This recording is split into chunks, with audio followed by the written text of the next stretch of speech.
The Perks of Being a Wallflower, Disc 2. Part 2. November 7th, 1991. Dear friend, it was one of those days that I didn't mind going to school because the weather was so pretty. The sky was overcast with clouds, and the air felt like a warm bath. I don't think I ever felt that clean before. When I got home, I had to mow the lawn for my allowance, and I didn't mind one bit. I just listened to the music and breathed in the day and remembered things. Things like walking around the neighborhood and looking at the houses and the lawns and the colorful trees and having that be enough. I don't know anything about Zen or things that the Chinese or Indians do as part of their religion, but one of the girls from the party with the tattoo and belly button ring has been a Buddhist since July. She talks about very little else except maybe how expensive cigarettes are. I see her at lunch sometimes, smoking between Patrick and Sam. Her name is Mary Elizabeth. Mary Elizabeth told me that the thing about Zen is that it makes you connected to everything in the world. You are part of the trees and the grass and the dogs, things like that. She even explained how her tattoos symbolize this, but I can't remember how. So I guess Zen is a day like this, when you're part of the air and remember things. One thing I remember is that the kids used to play a game. What you would do is take a football or something, and one person would have it, and all the other kids would try to tackle that kid. And then whoever got the ball next would run around with it, and the kids would try to tackle him. This could go on for hours. I never really understood the point of this game, but my brother loved it. He didn't like to run with the ball so much as he liked to tackle people. The kids called the game Smear the Queer. I didn't really think about what that means until now. Patrick told me the story about him and Brad, and now I understand why Patrick didn't get angry at Brad at the homecoming dance for dancing with a girl. When they were both juniors, Patrick and Brad were at a party together with the rest of the popular kids. Patrick actually used to be popular before Sam bought him some good music. Patrick and Brad both got pretty drunk at this party. Actually, Patrick said that Brad was pretending to be a lot drunker than he really was.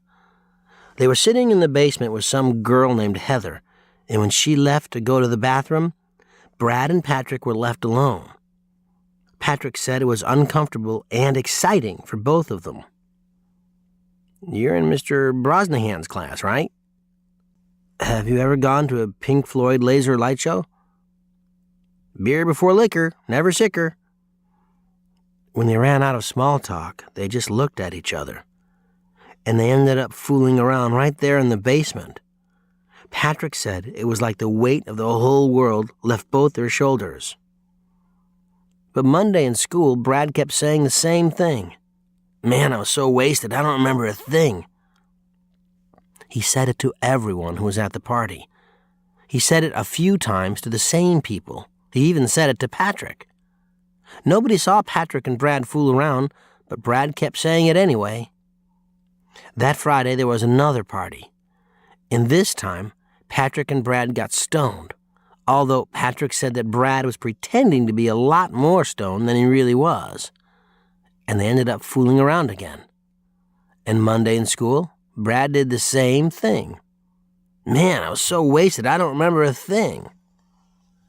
This went on for 7 months. It got to a point where Brad was getting stoned or drunk before school.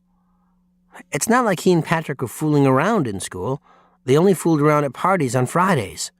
But Patrick said Brad couldn't even look at him in the hall, let alone speak with him. And it was hard, too, because Patrick really liked Brad. When summer came, Brad didn't have to worry about school or anything, so his drinking and smoking got a lot worse. There was a big party at Patrick and Sam's house with the less-than-popular crowd. Brad showed up, which caused quite a stir because he was popular. But Patrick kept a secret as to why Brad came to the party. When most people left, Brad and Patrick went into Patrick's room. They had sex for the first time that night. I don't want to go into detail about it because it's pretty private stuff, but I will say that Brad assumed the role of the girl in terms of where you put things. I think that's pretty important to tell you. When they were finished, Brad started to cry really hard. He'd been drinking a lot and getting really, really stoned. No matter what Patrick did, Brad kept crying. Brad wouldn't even let Patrick hold him, which seems rather sad to me because if I have sex with someone, I would want to hold them. Finally, Patrick just pulled up Brad's pants and said to him, "Just pretend you're passed out." Then Patrick got dressed and walked around the house to go into the party from a different direction than his bedroom. He was also crying pretty bad, and he decided if anyone asked him, he would say his eyes were red from smoking pot. Finally, he shook himself out of it and walked into the main party room. He acted really drunk. He went to Sam. "Have you seen Brad?" Sam saw the look in Patrick's eyes. Then she spoke up to the party.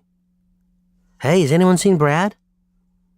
Nobody at the party had, so a few people went to search for him. They finally found him in Patrick's room, asleep. Finally, Patrick called Brad's parents because he was really worried about him. He didn't tell them why, but he said that Brad was really sick at this party and needed to be taken home. Brad's parents did come, and Brad's father, along with some of the other boys, including Patrick, carried Brad to the car. Patrick doesn't know if Brad was really asleep or not at that point, but if he wasn't, it was a good acting job. Brad's parents sent him to rehabilitation because Brad's father didn't want him to miss his chance at a football scholarship. Patrick didn't see Brad for the rest of the summer. Brad's parents never did figure out why their son was getting stoned and drunk all the time. Neither did anybody else, except the people who knew. When the school year started, Brad avoided Patrick a lot. He never went to the same parties as Patrick or anything until a little over a month ago. That was the night he threw rocks at Patrick's window and told Patrick that nobody could know. And Patrick understood. They only see each other now at night on golf courses and at parties like Bob's where the people are quiet and understand these things. I asked Patrick if he felt sad that he had to keep it a secret, and Patrick just said that he wasn't sad because at least now Brad doesn't have to get drunk or stoned to make love. Love always, Charlie. November 8th, 1991. Dear friend, Bill gave me my first B in advanced English class for my paper on Peter Pan. To tell you the truth, I don't know what I did differently from the other papers. He told me that my sense of language is improving along with my sentence structure. I think it's great that I could be improving on these things without noticing. By the way, Bill gives me A's in my report cards and letters to my parents. The grades on these papers are just between us. I've decided that maybe I want to write when I grow up. I just don't know what I would write. I thought about maybe writing for magazines just so I could see an article that didn't say things like I mentioned before, as blank wiped the honey mustard off her lips. She spoke to me about her third husband and the healing power of crystals. But honestly, I think I would be a very bad reporter because I can't imagine sitting across the table from a politician or a movie star and asking them questions. I think I would probably just ask for their autograph from my mom or something. I would probably get fired for doing this. So I thought about maybe writing for a newspaper instead, because I could ask regular people questions. But my sister says that newspapers always lie. I don't know if this is true, so I'll just have to see when I get older. I did start working for a fanzine called Punk Rocky. It's this Xerox magazine about punk rock and the Rocky Horror Picture Show. I don't write for it, but I help out. Mary Elizabeth is in charge of it, just like she's in charge of the local Rocky Horror Picture Show showings. Mary Elizabeth is a very interesting person because she has a tattoo that symbolizes Buddhism and a belly button ring and wears her hair to make somebody mad. But when she's in charge of something, she acts like my dad when he comes home from a long day. She's a senior, and she says that my sister is a tease and a snob. I told her not to say anything like that about my sister again. Of all the things I've done this year so far, I think I like the Rocky Horror Picture Show the best. Patrick and Sam took me to the theater to see it on Halloween night. It's really fun because all these kids dress up like the people in the movie, and they act out the movie in front of the screen. Also, people shout at the movie on cue. I guess you probably know this already, but I thought I'd say it anyway in case you didn't. Patrick plays Frankenfurter. Sam plays Janet. It's very hard to watch the movie because Sam walks around in her underwear when she plays Janet. I'm really trying not to think of her that way, which is becoming increasingly difficult. To tell you the truth, I love Sam. It's not a movie kind of love either.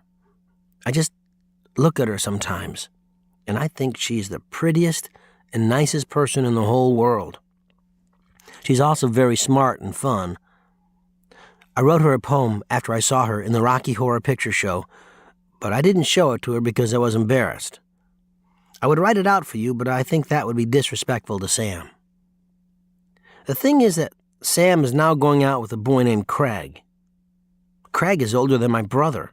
I think he may even be 21 because he drinks red wine. Craig plays Rocky in the show. Patrick says that Craig is cut and hunky. I don't know where Patrick finds his expressions. But I guess that he's right. Craig is cut and hunky. He's also a very creative person. He's putting himself through the Art Institute here by being a male model for JCPenney catalogs and things like that. He likes to take photographs, and I've seen a few of them, and they're very good. There's this one photograph of Sam that is just beautiful. It would be impossible to describe how beautiful it is, but I'll try. If you listen to the song Asleep, and you think about those pretty weather days that make you remember things, and you think about the prettiest eyes you've known, and you cry, and the person holds you back, then I think you will see the photograph. I want Sam to stop liking Craig. Now, I guess maybe you think that's because I'm jealous of him. I'm not, honest. It's just that Craig doesn't really listen to her when she talks. I don't mean that he's a bad guy because he's not. It's just that he always looks distracted. It's like he would take a photograph of Sam, and the photograph would be beautiful, and he would think that the reason the photograph was beautiful was because of how he took it. If I took it, I would know that the only reason it's beautiful is because of Sam. I just think it's bad when a boy looks at a girl and thinks that the way he sees the girl is better than the girl actually is. And I think it's bad when the most honest way a boy can look at a girl is through a camera. It's very hard for me to see Sam feel better about herself just because an older boy sees her that way. I asked my sister about this, and she said that Sam has low self-esteem. My sister also said that Sam had a reputation when she was a sophomore. According to my sister, Sam used to be a blow queen. I hope you know what that means because I really can't think about Sam and describe it to you. I'm really in love with Sam, and it hurts very much. I did ask my sister about the boy at the dance. She wouldn't talk about it until I promised that I wouldn't tell anybody, not even Bill. So I promised. She said that she's been seeing this boy secretly since Dad said she couldn't. She says she thinks about him when he's not there. She says they're going to get married after they both finish college and he finishes law school. She told me not to worry because he hasn't hit her since that night. And she said not to worry because he won't hit her again. She really didn't say any more other than that, although she kept talking. It was nice sitting with my sister that night because she almost never likes to talk to me.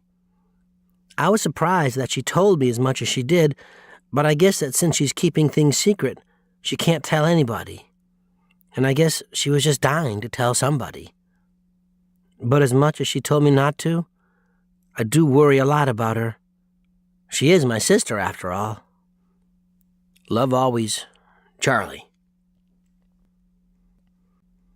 November 12th, 1991.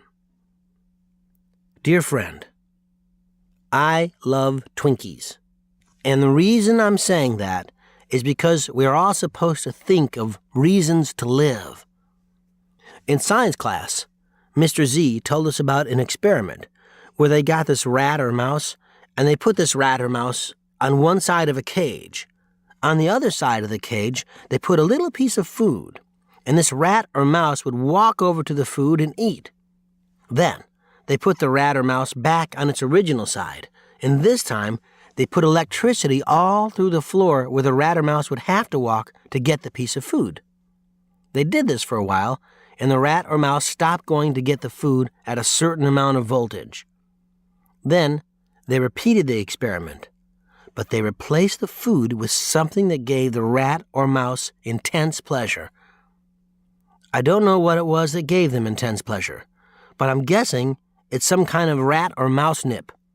Anyway, what the scientists found out was that the rat or mouse would put up with a lot more voltage for their pleasure, even more than for the food. I don't know the significance of this, but I find it very interesting. Love always, Charlie. November 15th, 1991. Dear friend, it's starting to get cold and frosty here. The pretty fall weather is pretty much gone. The good news is that we have holidays coming up, which I love, especially now because my brother will be coming home soon. Maybe even for Thanksgiving. At least I hope he does for my mom. My brother hasn't called home in a few weeks now, and Mom just keeps talking about his grades and sleeping habits and the food he eats. And my dad keeps saying the same thing. He's not going to get injured. Personally, I like to think my brother's having a college experience like they do in the movies. I don't mean the big fraternity party kind of movie, more like the movie where the guy meets a smart girl who wears a lot of sweaters and drinks cocoa. They talk about books and issues and kiss in the rain. I think something like that would be very good for him, especially if the girl were unconventionally beautiful. They're the best kind of girls, I think. I personally find supermodels strange. I don't know why this is. My brother, on the other hand, has posters of supermodels and cars and beer and things like that on the walls in his room. I suppose if you add a dirty floor, it's probably what his dorm room looks like. My brother always hated making his bed, but he kept his clothes closet very organized. Go figure. The thing is, when my brother does call home, he doesn't say a lot. He talks about his classes a little bit, but mostly he talks about the football team. There's a lot of attention on the team because they're very good, and they have some really big players. My brother said that one of the guys will probably be a millionaire someday, but that he's dumb as a post. I guess that's pretty dumb. My brother told this one story where the whole team was sitting around the locker room talking about all the stuff they had to do to get into college football. They finally got around to talking about SAT scores, which I've never taken. And this guy said, "I got a 710. And my brother said, "Math or verbal?" And the guy said, "Huh?" And the whole team laughed. I always wanted to be on a sports team like that. I'm not exactly sure why, but I always thought it would be fun to have glory days. Then I'd have stories to tell my children and golf buddies. I guess I could tell people about punk Rocky and walking home from school and things like that. Maybe these are my glory days, and I'm not even realizing it because they don't involve a ball. I used to play sports when I was little, and I was actually very good. But the problem was that it used to make me too aggressive, so the doctors told my mom I'd have to stop. My dad had glory days once. I've seen pictures of him when he was young. He was a very handsome man. I don't know any other way to put it. He looked like all old pictures look. Old pictures look very rugged and young, and the people in the photographs always seem a lot happier than you are. My mother looks beautiful in old pictures. She actually looks more beautiful than anyone except maybe Sam. Sometimes I look at my parents now and wonder what happened to make them the way they are. And then I wonder what will happen to my sister when her boyfriend graduates from law school, and what my brother's face will look like on a football card, or what it will look like if it's never on a football card. My dad played college baseball for 2 years, but he had to stop when Mom got pregnant with my brother. That's when he started working at the office. I honestly don't know what my dad does. He tells a story sometimes. It's a great story. It has to do with the state championship for baseball when he was in high school. It was the bottom of the 9th inning, and there was a runner on first. There were 2 outs, and my dad's team was behind by 1 run. My dad was younger than most of the varsity team because he was only a sophomore, and I think the team thought he was going to blow the game. He had all this pressure on him. He was really nervous and really scared. But after a few pitches, he said he started feeling in the zone. When the pitcher wound up and threw the next ball, he knew exactly where that ball was going to be. He hit it harder than any other ball he ever hit in his whole life, and he made a home run, and his team won the state championship. The greatest thing about this story is that every time my dad tells it, it never changes. He's not one to exaggerate. I think about all this sometimes when I'm watching a football game with Patrick and Sam.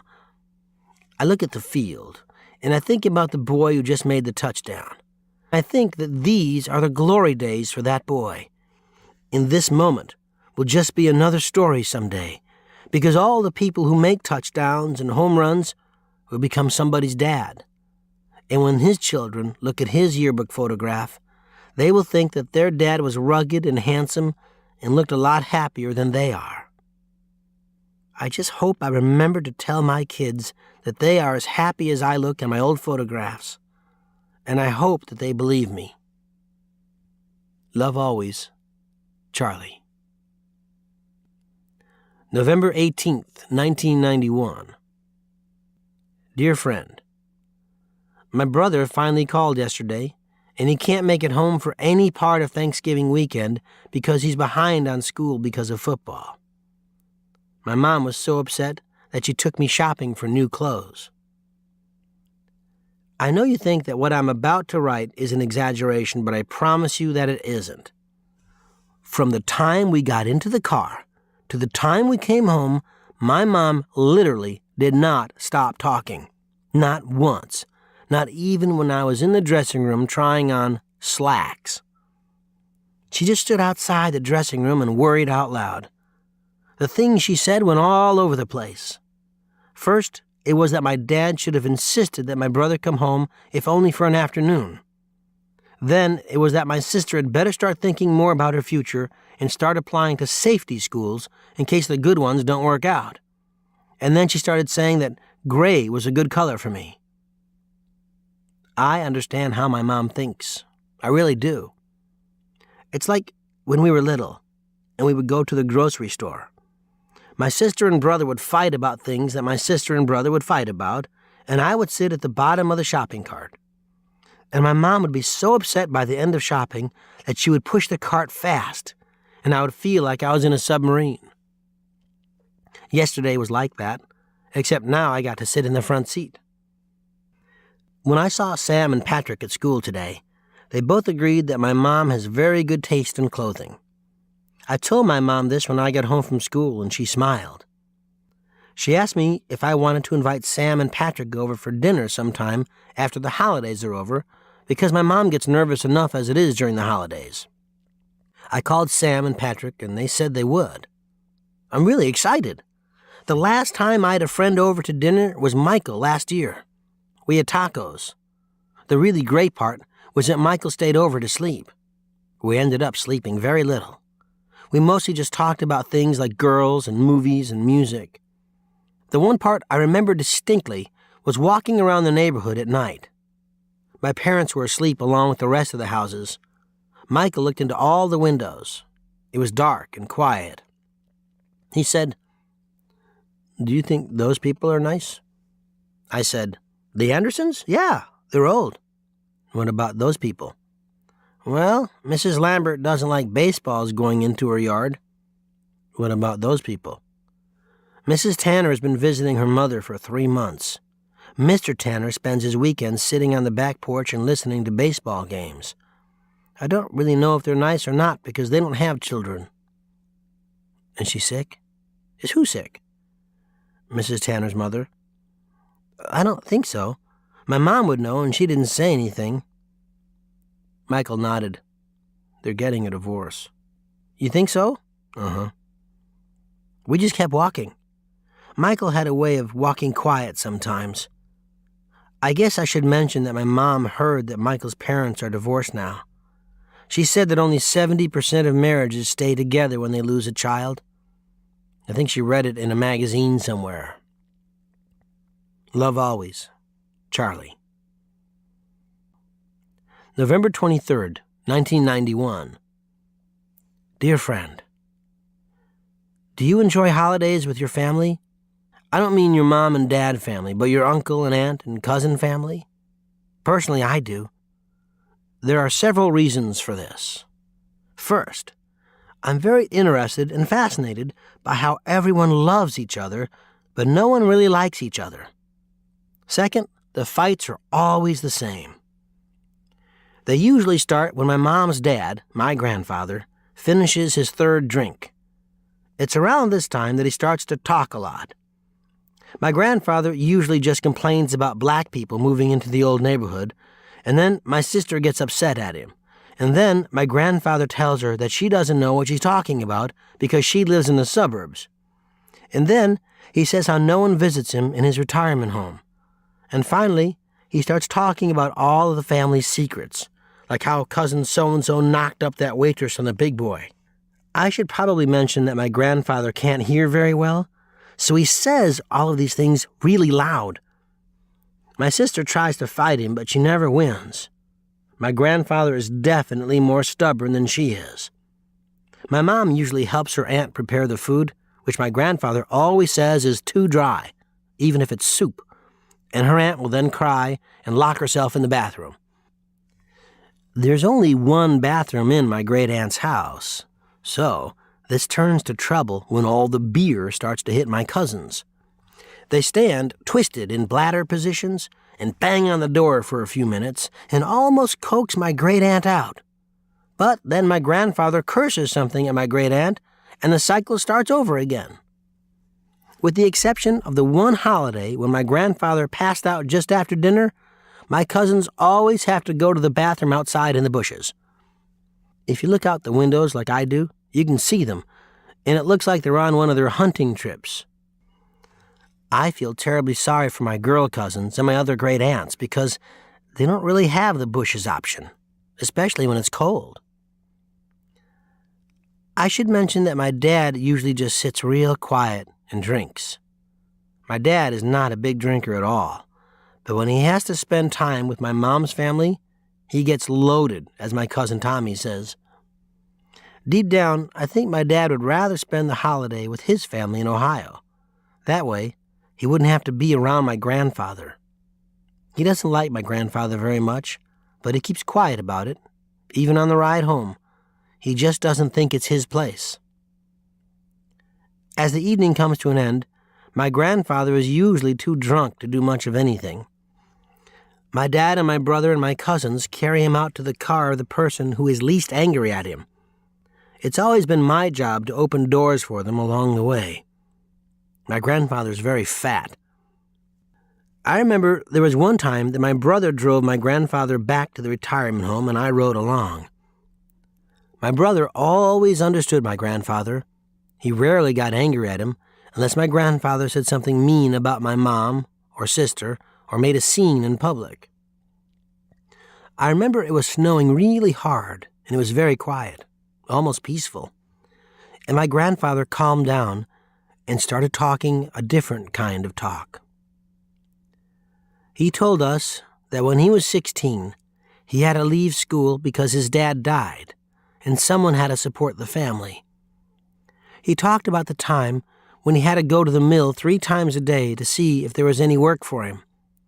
And he talked about how cold it was, and how hungry he was, because he made sure his family always ate before him. Things, he said, we just wouldn't understand because we were lucky. Then he talked about his daughters, my mom and Aunt Helen. I know how your mom feels about me, and I know Helen, too. There was one time I went to the mill. No work, none. I came home at 2 a.m, pissed and pissed. Your grandmother showed me their report cards. C+ average. And these were smart girls. So I went into the room and I beat some sense into them.